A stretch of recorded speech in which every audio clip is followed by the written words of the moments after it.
అన్నారు. నేను మీ అంగళమ్మాయిని.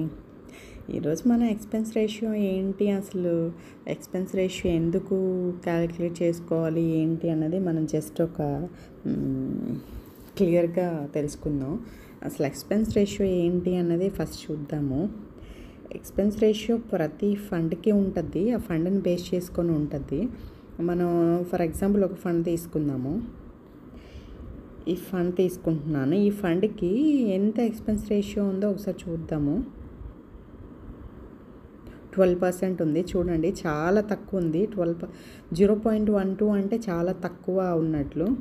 ఇది ఎందుకు చాలా తక్కువ ఉంది అంటే ఇది జస్ట్ ఓన్లీ వన్ కంపెనీనే హోల్డ్ చేస్తుంది.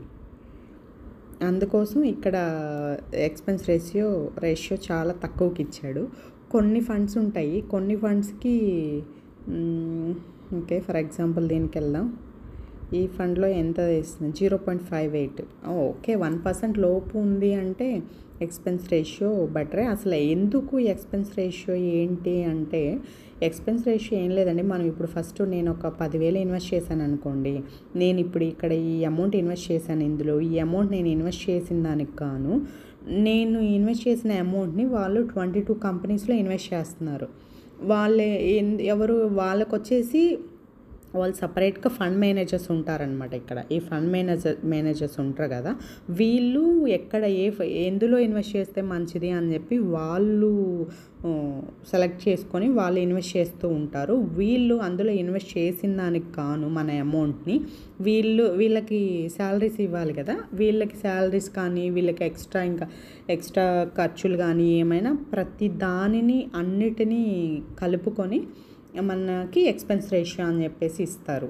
అంటే ఎక్స్‌పెన్స్ అంటే మనకి తెలిసిన విషయమే కదా, జస్ట్ ఖర్చులు. మన అమౌంట్ దాంట్లో పెట్టిన దానికి ఆయన ఎంత ఖర్చు అవుతుందో అంత ఖర్చుని క్యాలిక్యులేట్ చేసి ఇంత % అని ఇస్తాడనమాట. దాన్ని ఎక్స్‌పెన్స్ రేషియో అంటారు. ఈ ఎక్స్‌పెన్స్ రేషియో అనేది 1% కంటే తక్కువ ఉంటేనే మనకి చాలా బెనిఫిట్. ఎందుకంటే లాంగ్ రన్లో చూసుకుంటే మనం నెక్స్ట్ 10 ఇయర్స్కునో 20 ఇయర్స్కునో డైలీ లంసమ్ అమౌంట్ కానీ సిప్ కానీ మనం పే చేస్తూ ఉంటాము. పే చేసిన అమౌంట్ మనం 20 సంవత్సరాల తర్వాత చూసుకుంటే మనకి బల్క్లో వస్తుంది. 1 కోటో 2 కోట్లో అట్లా వస్తుంది. మనకు ఆ రోజు మన అవసరాన్ని బట్టి ఈరోజు మనం ఇన్వెస్ట్ చేసే అమౌంట్ని బట్టి వస్తుంది. ఇప్పుడు ఆ రోజు మనకి ఫర్ ఎగ్జాంపుల్ ఒక 2 కోట్లు వచ్చింది అనుకోండి. ఆ 2 కోట్లో మన 1% కంటే ఎక్కువ ఉంది అనుకో, 2%, 3% అలా ఉంది అంటే మనకు వచ్చే ఆ బల్క్ అమౌంట్లో చాలా అమౌంట్ వెళ్ళిపోతుంది కదా. అందుకోసం ఏంటంటే ఈరోజు మనకు తక్కువ అనిపించవచ్చు, ఆ రోజుకి ఎక్కువైపోతుంది.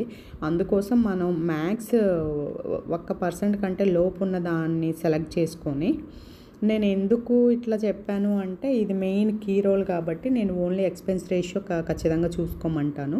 అది 1% లోపు, ఆల్మోస్ట్ ఎక్కువ 1% లోపే ఉంటాయి. ఇంకా కొన్ని ఉంటాయి ఎక్కువ రిటర్న్స్ ఇస్తూ అట్లా ఉన్న వాటిని కొద్దిగా 1% పైనే ఉంటుంది. కానీ అది బేస్డ్ ఆన్ యువర్ ఇంట్రెస్ట్. మీ ఇంట్రెస్ట్ని బట్టి నేను చెప్పే సజెషన్ ఏంటి అంటే 1% కంటే లోపు ఉన్న వాటిలోనే ఇన్వెస్ట్ చేయండి అని చెప్పేసి నేను చెప్తాను. అంతే, మీకు ఎలా ఇంట్రెస్ట్ ఉంటే అలా ట్రై చేయండి, ఓకేనా. ఇది నేను ఎవరికి ప్రమోషన్స్ చేయట్లేదు, జస్ట్ నేను నా నాలెడ్జ్ని జస్ట్ షేర్ చేస్తున్నాను అంతే. మీకు నచ్చితే లైక్ చేయండి, షేర్ చేయండి, ఫైనల్గా సబ్స్క్రైబ్ చేయడం మాత్రం మర్చిపోకండి. మ్యూచువల్ ఫండ్స్లో మాత్రం ఇన్వెస్ట్ అయితే చేయండి. దానికి పెద్ద నాలెడ్జ్ అవసరం లేదు మనకి. ఇది మినిమం బేసిక్స్ తెలిస్తే చాలు. మన డబ్బులు ఎక్కడికి వెళ్ళవు. ఎందుకంటే మనం తీసుకెళ్ళి పెట్టిన ₹10 అటు ఇటు 100 కంపెనీల్లో ఇన్వెస్ట్ చేస్తూ ఉంటారు. దానివల్ల ఏంటంటే మనకు ఒక కంపెనీ లాస్ ఉన్నా ఇంకో కంపెనీ ప్రాఫిట్లో ఉంటుంది. అంతా బ్యాలెన్స్ అవుతుంది. దానివల్ల మనకైతే ఇబ్బంది అయితే ఏం లేదు. అదే షేర్స్ అంటారా, షేర్స్లో ఈరోజు తీసుకుపోయి ఒక 10,000 ఒక దాంట్లో పెట్టామంటే అది పక్క రోజుకి ఎంత అవుతుందో అది తగ్గితే మనం ఇంకేం చేయలేం. పెరిగితే ఓకే, బాగానే ఉంటుంది. అంటే దానికి చాలా మనకి నాలెడ్జ్ ఉండాలి. కానీ మ్యూచువల్ ఫండ్స్కి మనకేం అన్నట్టు నాలెడ్జ్ ఏమి అవసరం లేదు. మినిమం బేసిక్స్ తెలుసుకుంటే చాలు. కొత్తగా ఆల్రెడీ ట్రై చేసిన వాళ్ళే ఓకే, చేయలేదు మేము చేయాలని ఉంది అనుకున్న వాళ్ళు మాత్రం ట్రై చేయొచ్చు, ఓకేనా. Thank you.